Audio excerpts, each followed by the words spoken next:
सपा के और जबरदस्त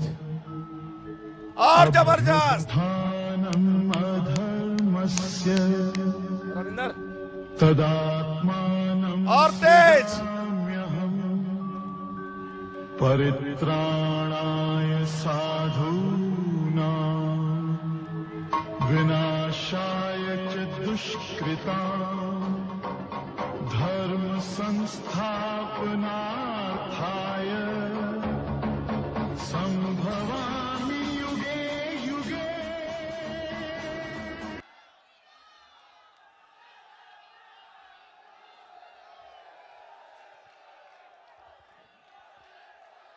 हमारे देश के करोड़ों गरीबों के मसीहा,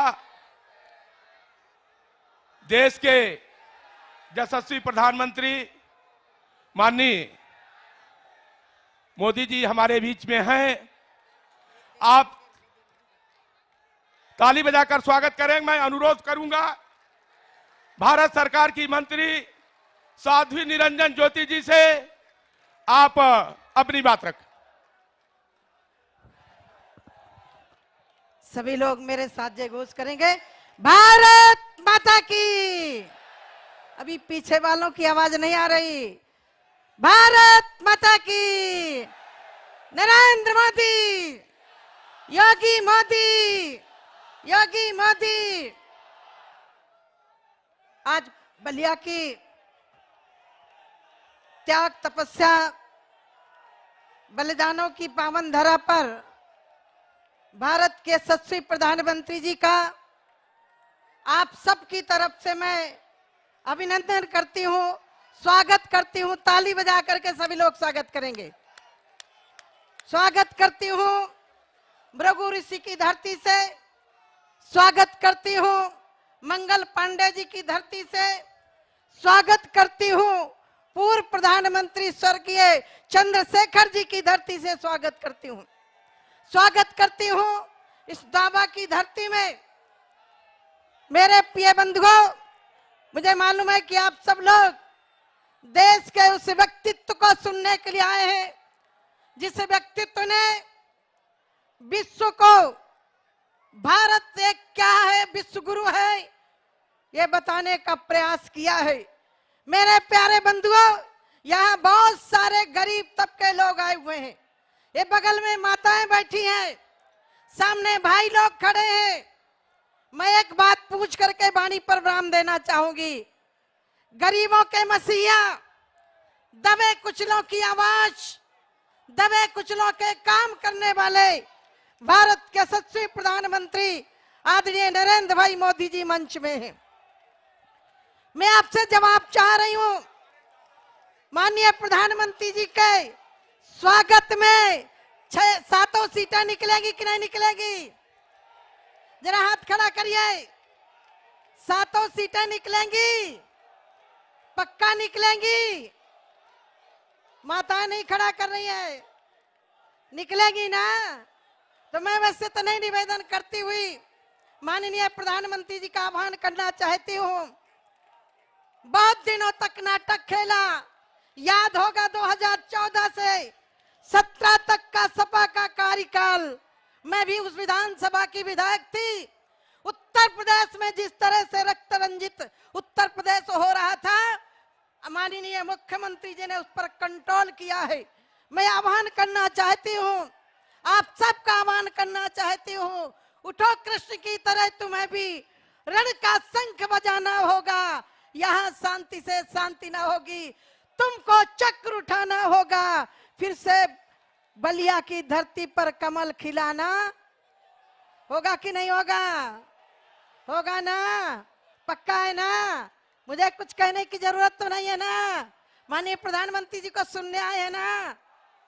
याद रखिएगा, ओबीसी कमीशन के लिए आजादी के बाद से ओबीसी मांग कर रहा था। मैं ओबीसी समाज की तरफ से माननीय प्रधानमंत्री जी का अभिनंदन करती हूँ, स्वागत करती हूँ। आपने ओबीसी समाज को वो फोरम दिया है, वो जगह दी है जहां ओबीसी समाज अपनी बात रह सकता है।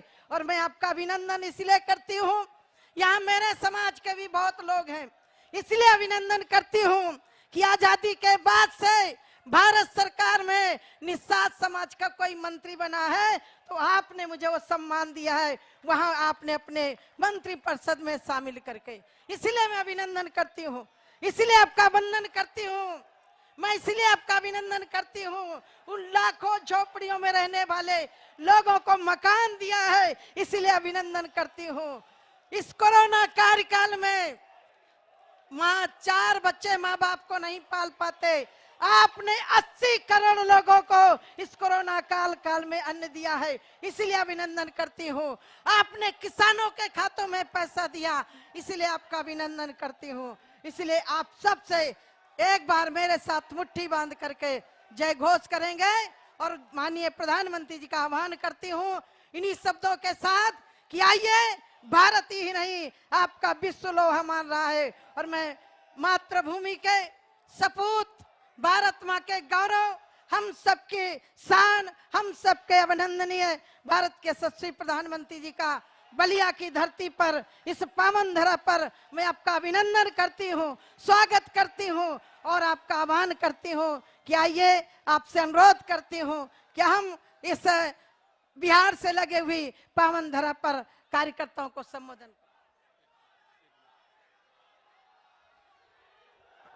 मैं अनुरोध करूंगा राज्यसभा सांसद आदरणीय नीरज शेखर जी से कि माननीय प्रधानमंत्री जी को अंग वस्त्रम दे करके सम्मानित करें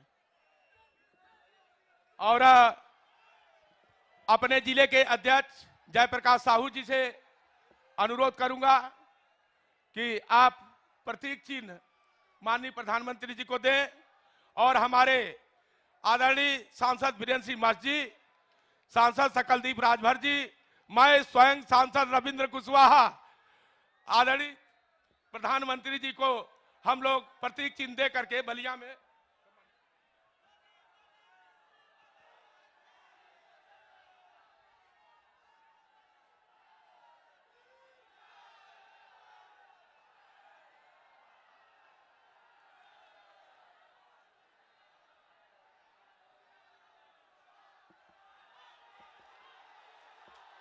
अब आप जिनको सुनना चाहते हैं ऐसे माननीय प्रधानमंत्री जी को मैं आमंत्रित करता हूं। बलिया के ये लाखों लोगों की भीड़ आपकी प्रतीक्षा कर रही है, आप इसको संबोधित करने का कष्ट करें। माननीय प्रधानमंत्री जी।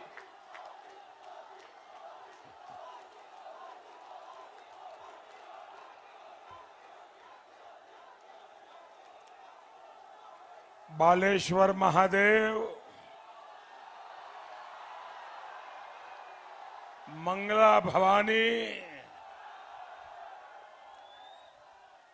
ब्रिजू बाबा के कोटि कोटि प्रणाम।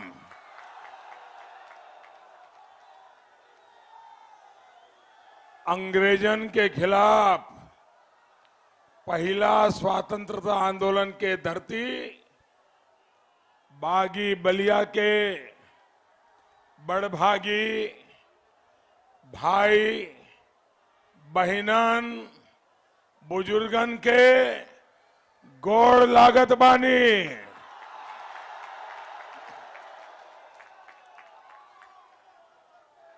बलिया की मिट्टी में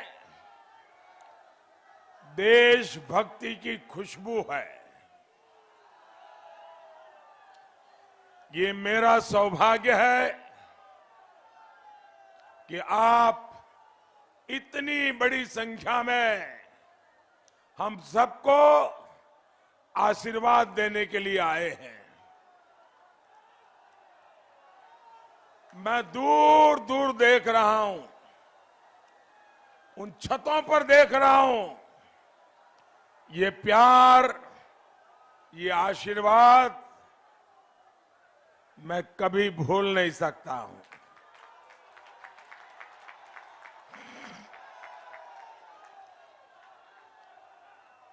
आपका ये जो प्यार है, आपके जो आशीर्वाद है, मैं आपको इसे ब्याज समेत लौटाऊंगा।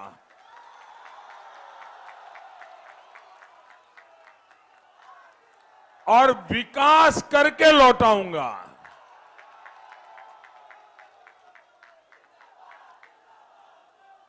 ये धरती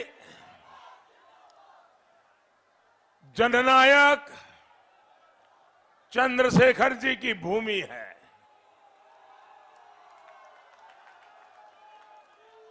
चंद्रशेखर जी को गर्व था कि वे चित्तू पांडे की धरती से जुड़े हैं। बलिया का गहरा संबंध लोकनायक जयप्रकाश नारायण और साहित्यकार हजारी प्रसाद द्विवेदी जैसे भी रहा है। मैं इन सभी विभूतियों को श्रद्धापूर्वक नमन करता हूं। साथियों, उत्तर प्रदेश में 5 चरण के चुनाव हो चुके हैं। पश्चिम से पूरब तक गौर परिवारवादियों को यूपी की जनता ने नकार दिया है। दोस्तों, यूपी के लोगों ने बता दिया है कि यूपी की गाड़ी अब जात पात की गलियों में अटकने वाली नहीं है। उसने विकास के हाईवे पर रफ्तार भर ली है और जाति से ऊपर उठकर राष्ट्रहित का सम्मान और परिवारवाद का विरोध, यही तो बलिया की परिभाषा है। साथियों, बलिया का, पूर्वांचल का, उत्तर प्रदेश का विकास मेरा कर्तव्य भी है और मेरी प्राथमिकता भी है। उत्तर प्रदेश ने मुझे बहुत कुछ दिया है और इसलिए इस धरती के संतान के नाते मुझे गरीब से गरीब की सेवा, ये मेरा संकल्प लेके मैं चल पड़ा हूं। आज पूर्वांचल समेत पूरे प्रदेश में सड़क हो, अस्पताल हो, बिजली हो, विकास के हर काम पर ध्यान दिया जा रहा है। गौर परिवारवादियों ने यूपी की कानून व्यवस्था को बर्बाद कर दिया था। योगी जी की सरकार इसे वापस पटरी पर ला रही है। बलिया के लोग भली भांति जानते हैं कि बलिया के हमारे व्यापारी, हमारे कारोबारी भूल नहीं सकते कि कैसे उनका पैसा गुंडे, बदमाश छीन करके ले जाते थे। याद है ना? वो दिन याद है ना आपको? योगी जी की सरकार में आज बलिया का व्यापारी सुरक्षित हो रहा है। बलिया की बहनों बेटियों को घर से निकलने में गुंडे बदमाशों का डर नहीं है। भाई और बहनों, गौर परिवारवादियों ने अपने शासन में सिर्फ और सिर्फ अपनी तिजोरी भरी, आपके क्षेत्र के विकास पर ध्यान नहीं दिया। बलिया को भी अच्छी सड़कें चाहिए, चाहिए कि नहीं चाहिए? ये बात आपको भी समझ है, मुझे भी है, लेकिन गौर परिवारवादियों को नहीं थी। उनको ये बात समझ ही नहीं आई। हमारी सरकार ने बीते 5 वर्षों में बलिया में अनेकों नई सड़कें बनवाई है। सड़कों को चौड़ा करने पर भी तेजी से काम चल रहा है। आपको याद होगा कि पिछली सरकार में बिजली सप्लाई में भी कितना पक्षपात होता था। बलिया के लोगों ने तो बिजली के अभाव में कितना खामियाजा भुगता है, ये बलिया के दर्द को मैं समझता हूं दोस्तों। आज भाजपा सरकार में बलिया में पहले के मुकाबले कहीं ज्यादा बिजली आ रही है। साथियों, आप सभी ने मुझे इतना प्यार दिया है कि उसका कर्ज शायद कभी भी उतार नहीं सकता। बलिया से मेरा एक भावुक रिश्ता ये भी है कि यहीं पर माताओं बहनों की जिंदगी बदलने वाली उज्ज्वला योजना की शुरुआत यहीं से हुई थी। आज देश में 9 करोड़ से अधिक महिलाओं को जो मुफ्त गैस कनेक्शन मिला है, उसकी दिशा यही हमारे बलिया ने देश को दिखाई थी। बलिया की इस पुण्य भूमि से प्रेरणा लेते हुए ही भाजपा सरकार जन्म से लेकर उम्र के आखिरी पड़ाव तक गरीब की सेवा करने में जुटी है।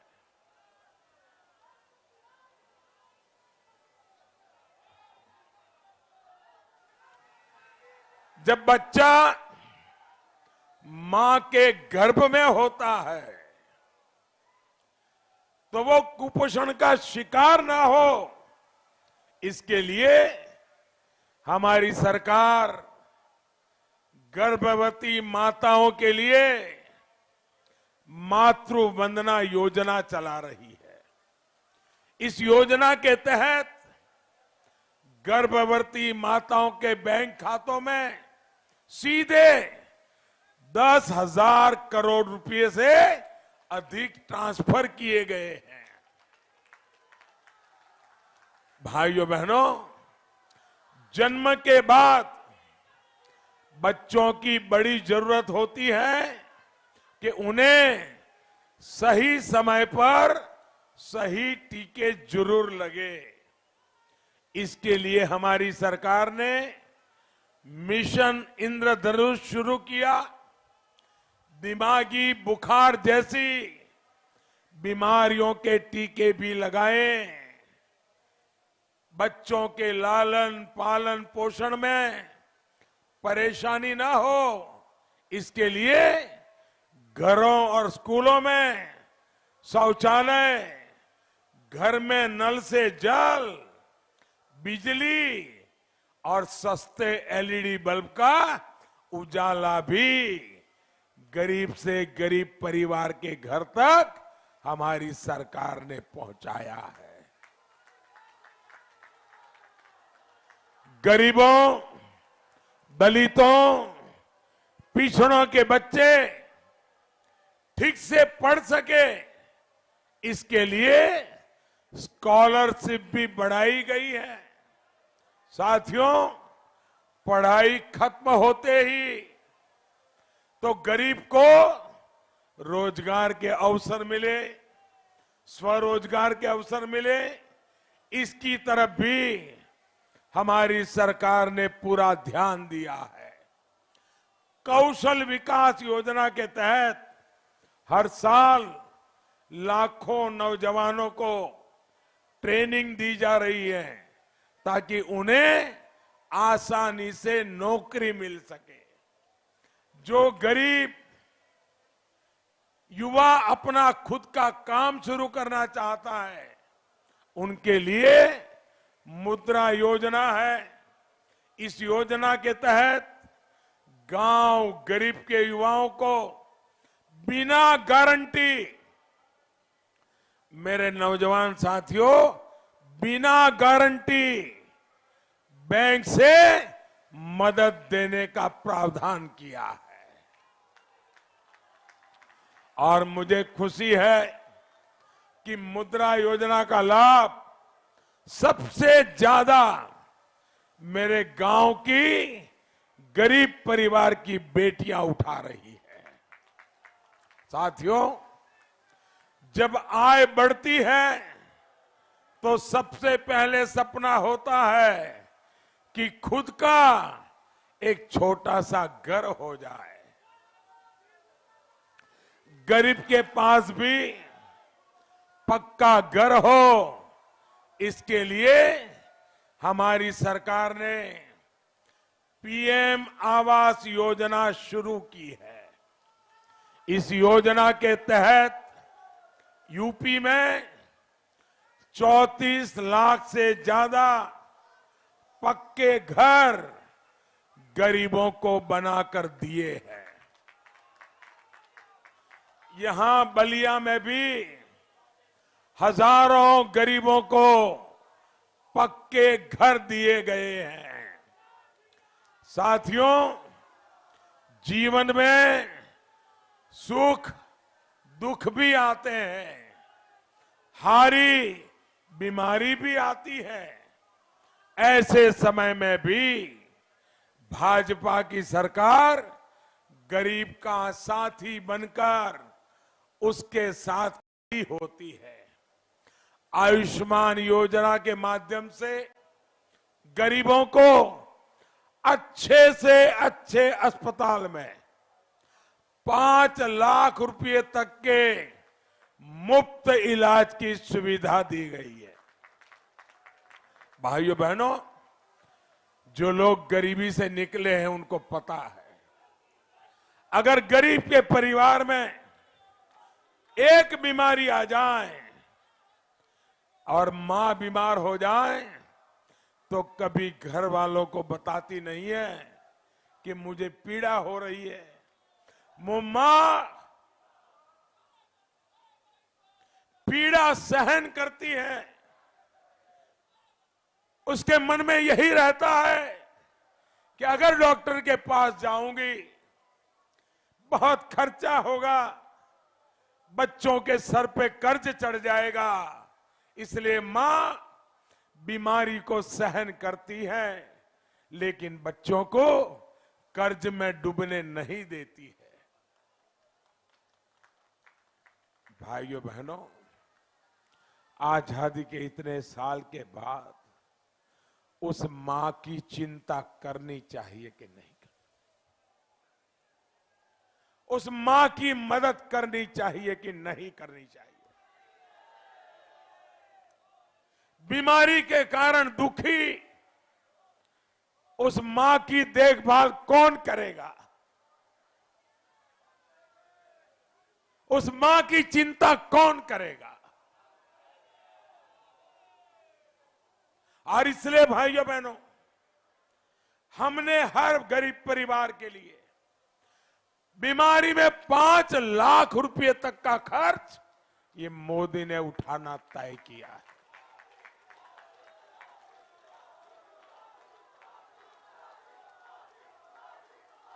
हमारे मध्यम वर्ग के परिवार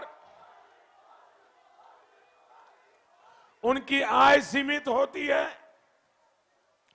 और परिवार में बुजुर्ग मां बाप होते हैं, किसी को डायबिटीज हो जाता है, किसी को हार्ट की बीमारी हो जाती है।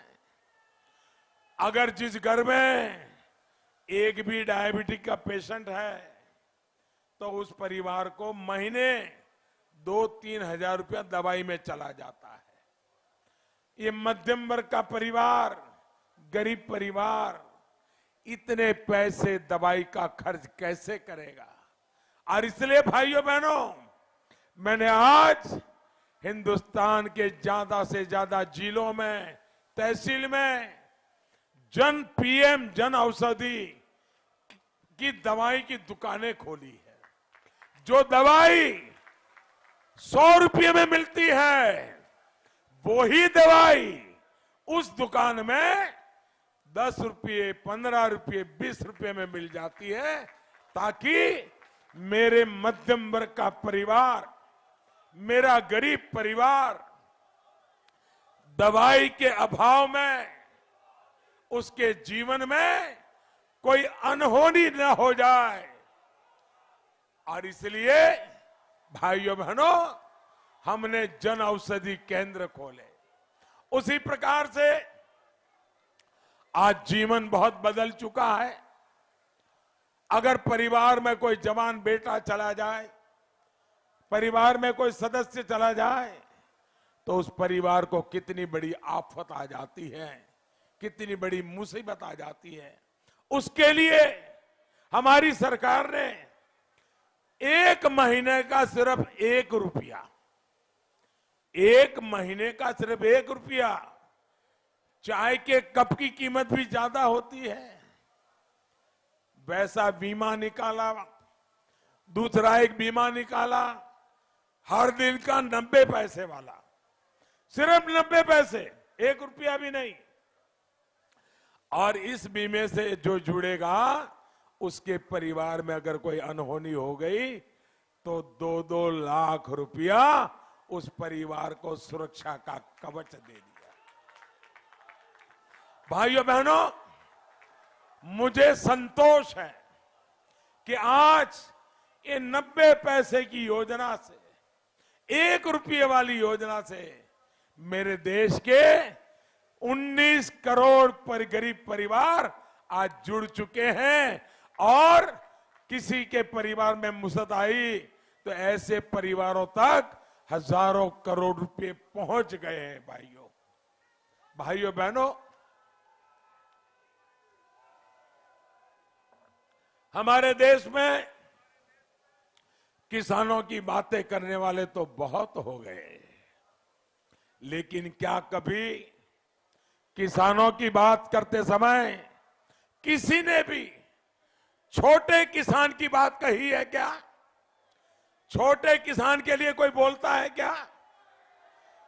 अरे हमारे देश में 100 में से 90 किसान छोटे किसान है। 100 में से 90 जिनके पास 1 हेक्टेयर भी भूमि बड़ी मुश्किल से है। और जब परिवार बड़ा होता है तो उस जमीन के भी 2 हिस्से हो जाते हैं। इन छोटे किसानों की चिंता कौन करेगा? भाइयों बहनों, इसलिए छोटे किसानों की जरूरतों को ध्यान में रखते हुए हमारी सरकार ने पीएम किसान सम्मान योजना चलाई है। यहां बलिया के भी करीब 5 लाख किसानों को, यह आंकड़ा छोटा नहीं है मेरे भाइयों। आपको कभी किसी दफ्तर में जाना नहीं पड़ा है, आपको कभी मोदी को चिट्ठी नहीं लिखनी पड़ी है, कोई नेता मेरे पास कहने के लिए नहीं आया था, लेकिन मैं छोटे किसानों को जानता हूं, उनके दर्द को जानता हूं। इसलिए अकेले बलिया में 5 लाख किसानों को अब तक 700 करोड़ रुपए से ज्यादा उनके खाते में सीधे जमा हो गए हैं। भाइयों बहनों, उम्र के एक पड़ाव के बाद गरीब को दिक्कत ना आए, इसके लिए पेंशन की भी व्यवस्था हमारी सरकार कर रही है। 60 साल की आयु के बाद मजदूरों, किसानों, छोटे दुकानदारों सबको 3,000 रुपये मासिक पेंशन मिले, इसके लिए भाजपा सरकार ने अनेक नई योजनाएं शुरू की है। साथियों, बुढ़ापे में किसी मां बाप को किसी के पास हाथ न फैलाना पड़े, वो सर ऊंचा करके जिंदा रह सके, ये चिंता भी मोदी को रहती है, वो करता रहता है।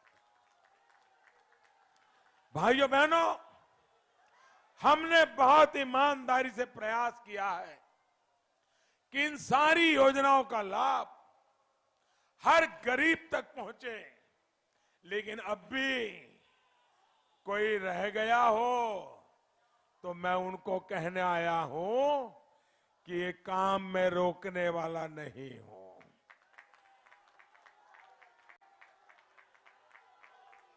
मैं जब तक आपकी सेवा करता रहूंगा, इन सारे कामों को पूरे करता रहूंगा। लेकिन भाइयों बहनों, मुझे डर है, क्योंकि मैं ये योजनाएं क्यों कर पा रहा हूं, क्योंकि यहां योगी जी की डबल इंजन की सरकार है। तो मैं दिल्ली से जो भेजता हूं वो रोड़े अटकाते नहीं है। पहले जब मेरी सरकार बनी, 2 साल तक मुझे उन लोगों को झेलना पड़ा जो गरीब के घर के पैसे भी गरीबों को देने को तैयार नहीं थे।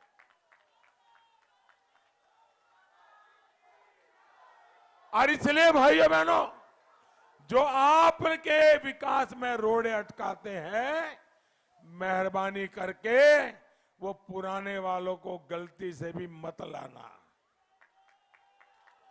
योगी जी की सरकार 10 मार्च को फिर से बनेगी। आप 10 मार्च को रंगों वाली होली मनाएंगे और उसके तुरंत बाद फिर से तेज गति से इन जरूरतमंदों को इन सारी योजनाओं को लाभ पहुंचाने का काम किया जाएगा। साथियों, गरीब की चिंता करने वाली सरकार, गरीब के लिए दिन रात सोचने वाली सरकार ऐसे ही सेवा भाव से काम करती है। और हम अपनी योजनाओं में ये कभी नहीं देखते हैं कि कौन किस जाति का है।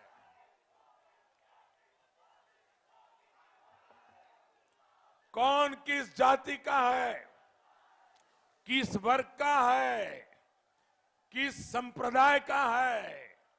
हमारा तो लक्ष्य यही है कि हर गरीब हकदार जो है उसको उसके हक की योजना मिलनी चाहिए। भाइयों बहनों, हम 2 साल से देख रहे हैं पूरी दुनिया में कोरोना का कितना बड़ा भयंकर संकट आया है। पूरी मानव जात इस संकट की चपेट में आ गई है। दुनिया का अमीर देश भी बचा नहीं है।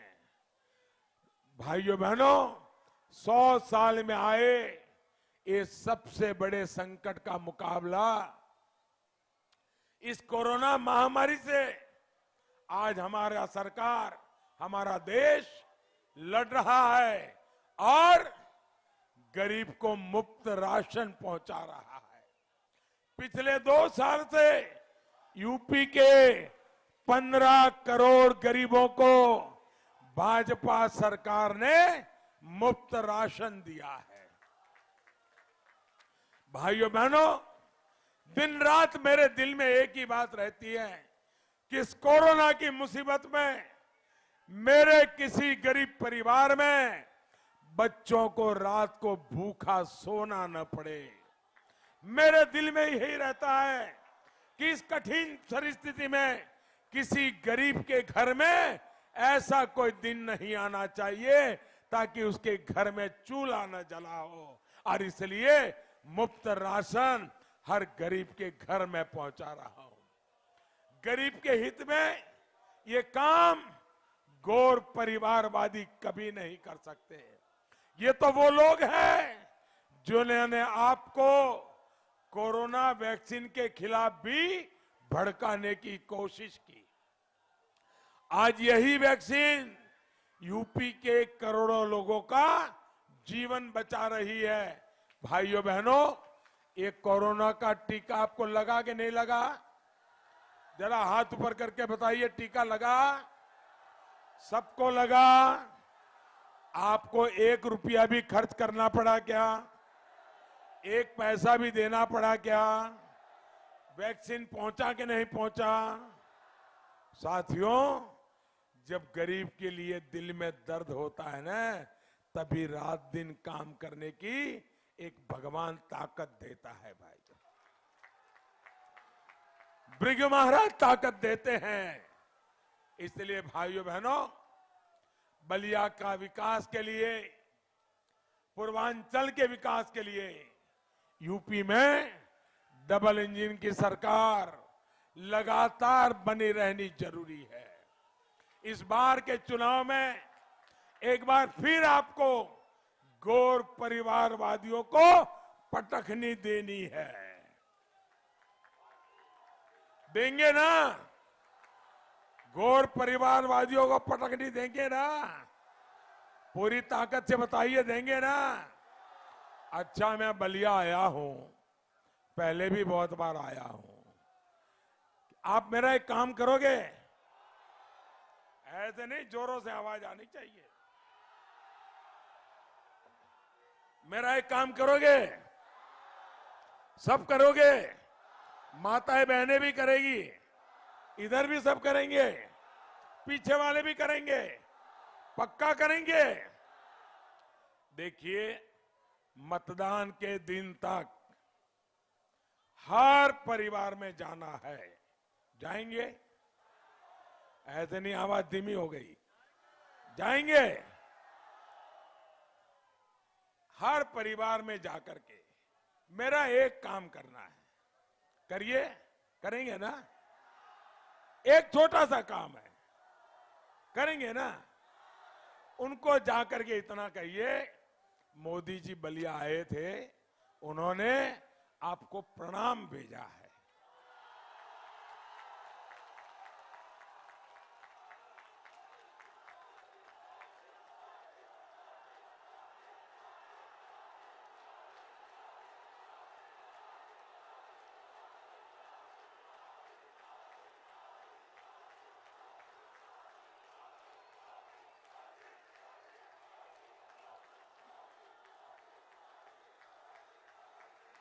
मुझे पक्का भरोसा है, घर घर जाकर के आप मेरे प्रणाम जरूर पहुंचाएंगे।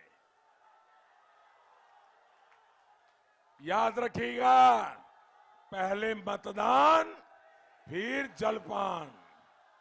आपका बहुत बहुत धन्यवाद। भारत माता की, भारत माता की बहुत बहुत धन्यवाद भैया।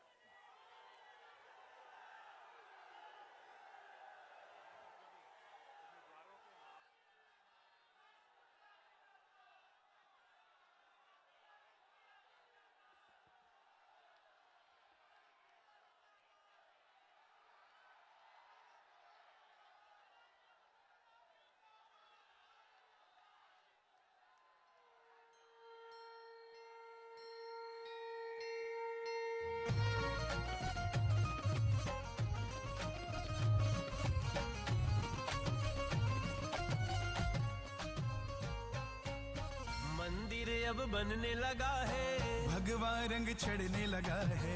मंदिर अब बनने लगा है, भगवा रंग चढ़ने लगा है। मंदिर अब बनने लगा है, भगवा रंग चढ़ने लगा है। मंदिर जब बन जाएगा, सोच नजारा क्या होगा। देश हमारा, हमारा देश हमारा।